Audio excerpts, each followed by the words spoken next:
Welcome back, everybody. Boodlyneck here, and it's time again for another Forge 115 Mods of the Week. We have 10 more amazing Forge mods to go over. It's always amazing to me how many great Forge mods get put out every single week. But first, I want to give you guys a shout out. Here's some of the amazing comments from the last video, and you guys will see some of these requested mods in these comments are actually in this video. So keep leaving those comments. I do listen to you guys. I do read the comments, and I love it. Thank you guys so much. Teleport Plus Plus adds 3 items to the game: the teleport, the area teleport, and the personal teleporter. When you place down a teleport, you need to give it a unique name. If you don't, it will pop up. This is required. I'm going to go ahead and name this one Home. Let's call this one Farm, and we'll pretend this one is at our mob grinder. To use the regular teleport, you simply right-click and choose any of the other ones that you've placed, and there you go. It's just that easy. Very simple, the way it should be. You can upgrade a teleport into an area teleport in the crafting table using 4 redstone torches, or the more interesting way is to actually do it in the real world. Look at that. How cool is that? An area teleport will teleport all players, all mobs, all living entities in a 9x9 area. It's very cool. This can be an extremely handy way to transport mobs, villagers, all that kind of stuff. And last but definitely not least, we have the personal teleporter.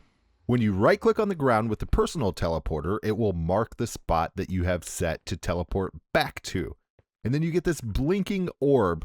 You've got 90 seconds to right click again to go back to the spot you had previously marked. You can also teleport all living entities with the personal teleporter. You just have to right click and hold for 2 seconds and you'll see these particles start to glow around anything that will get transported back with you. And then when you let go, you all go back to the spot that you had previously marked. Very, very cool. I like this mod a lot. The Banana Decor mod adds a lot to Minecraft. I guess a good place to start would be some of the new world generation. It adds quicksand to your world, and if you're not careful, this stuff can be extremely dangerous. It also adds tan stone, dark stone, marble, and black marble. They've added all the block variants of each of those new world generation types. Here's the tanned stone, that was the dark stone, here's the marble, the black marble, and it also adds all the vanilla block variants that are missing, for instance for andesite, diorite, and granite. It also adds bushes to your world that actually grow. Pretty cool. It adds pillars to help your builds and pedestals to show off your items. And as if all that wasn't enough, it adds some pretty sweet colored lamps. Like I said, this mod has a lot to offer. You should definitely give it a try. Normally, if a mod only does one thing, I call it a simple mod, but boy, I hate to call Vanilla Extension a simple mod. They took every single block in the game, even more obscure ones like TNT, hoppers, bookshelves, I think literally every block in the game, and turned it into a slab and a stair. This must have been a huge job, and they did an amazing job at it. I would say they actually went above and beyond. They took the time to add stonecutter recipes for stairs and slabs that should have had stonecutter recipes. They made stairs and slabs smeltable that should be smeltable, so you can smelt stone stairs into smooth stone stairs, or white terracotta into glazed white terracotta. And you can even turn slabs back into full blocks. This is very polished. I don't think they missed a thing. This is just perfect. I give 2 thumbs way up on this. I know it's not a super complicated thing, but they really took the time to do it right. The Sandbag mod adds 1 mob to Minecraft, the Sandbag. On top of somehow being so darn adorable, he's actually pretty useful. You can use the Sandbag to measure the different damage outputs of your different enchantment weapon combos. At first, I felt kind of bad about clobbering this guy so much, but then I just convinced myself he loves it. Look at him. I mean, honestly, have you ever seen a happier bunch of sandbags in your entire life? I haven't. Inventula adds 3 blocks and 1 item to the game. It adds the super dispenser, the crafting dropper, and the eternal eye. It also adds the eternal spawner. We'll get to that in just a little bit. The super dispenser is pretty amazing, you guys. It can do all kinds of stuff, and it can do it from a distance. It can place blocks, it can break blocks, it can till soil, plant seeds, bone meal, put items in chests, gather liquids, milk cows, fill bottles, shear sheep, harvest bees' nests, and even damage mobs. Next, let's take a look at the crafting dropper. The crafting dropper can automate crafting. When items go into the crafting dropper, they fill from the top left down. Using this, along with the fact that you can mask off a block by right-clicking it, you could definitely automate anything you want. I think this does a pretty good job at keeping that vanilla feel. It automates crafting, but it would definitely take some serious redstone to automate some difficult items. I was setting up a simple example over here as if you had a gold farm, and I noticed that you can't take a comparator output from it, which is kind of disappointing. That would be a nice feature to get added. Even without getting into complicated redstone builds, imagine how nice this would be. Picture if you had a gold farm, getting all those nuggets filling up your inventory.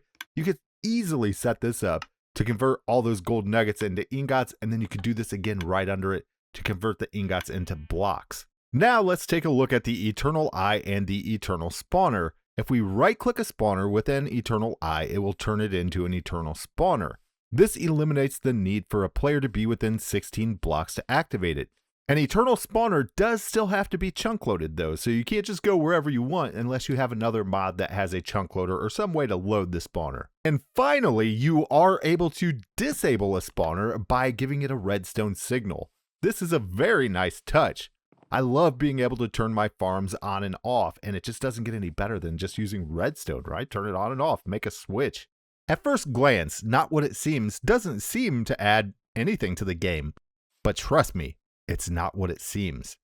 We can place any accepted item into the copier along with some paper, and we can make fake versions of that item that only cost 1 paper each. The cool thing about these fake versions are they never change, so plants never grow past the stage that you set them at, and you can put stuff wherever you want. For instance, we can put fake coral out of water and it won't die, unlike its natural counterpart. We can also put the fake versions anywhere we want. For instance, we could put kelp on concrete out of water and it looks fantastic. They've also added some new overgrown variations on existing blocks, like this grass block with grass texture on all sides. How nice is that? With some of the blocks, you can simply shift right-click to choose what texture you want on what side, like mushroom blocks. With all of the fake plants, you can shift right-click to choose exactly what age you want them to show as. It also adds a decorative version of the nether portal block and the end portal block. Each of these come in 2 variations, one that you can walk through and one that's actually a solid block. You can also shear these blocks to make them more their actual size that they would normally be inside of the portal. The Potion Bundles mod makes it possible to tie 3 potions together with a piece of string. This frees up space in our inventory and allows us to carry more potions without feeling too overpowered. As we drink the potions, we'll get the bottles back, and when we drink the last potion, we'll actually get the string back as well. According to the developers, this was originally a feature of Ars Magica Legacy, but they liked it so much they decided to release it as a standalone mod. This is just a 4-item shapeless crafting recipe also, so you can actually do this on the fly without a crafting table, which is nice. The TravelGates mod adds 2 blocks to the game, the Travel Gate and the Quick Travel Gate.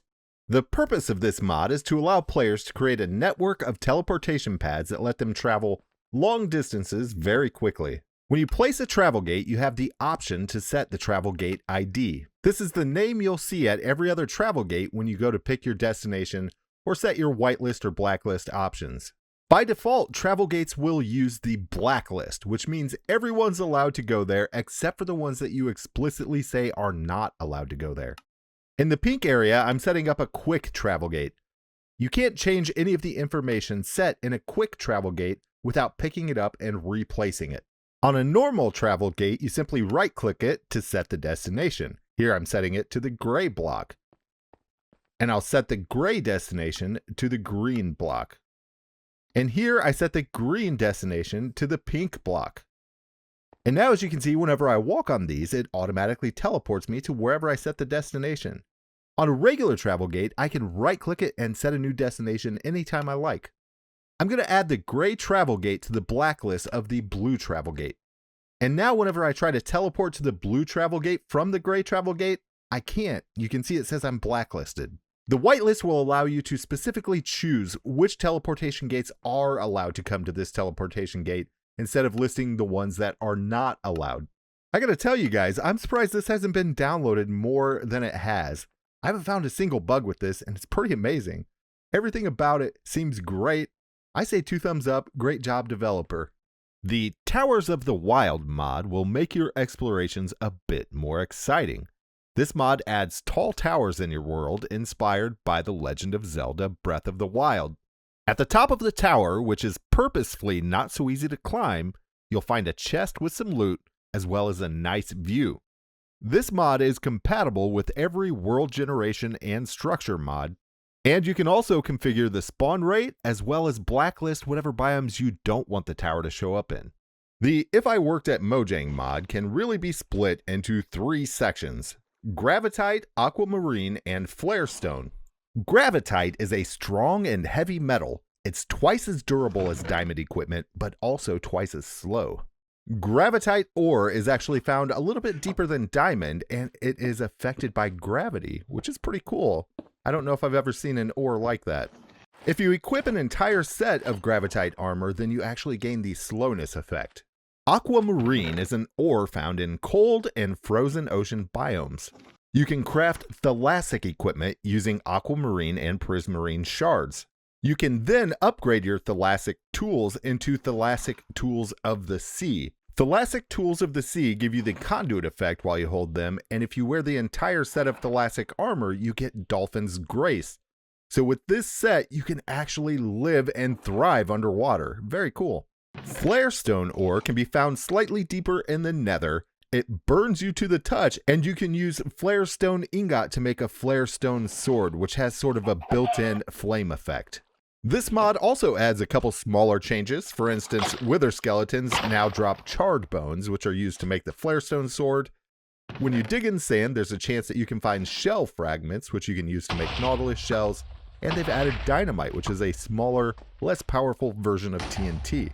And last but not least, they've added a spectral rose to the end, which when you hold it, you turn invisible. But you need to be careful when you harvest it, because when you break it, it will teleport you randomly, which could throw you into the void in the end. I suggest maybe using a bucket of water to get it. And that is all the time we have for this episode. Thank you guys so much for watching. I hope you enjoyed this. If you did, do me a big favor and hit that like button down below. If you're new to the channel and you haven't subscribed yet, maybe consider subscribing. Thank you so much for sticking around to the very end. Keep playing, keep having fun. We will see you guys next time. Bye.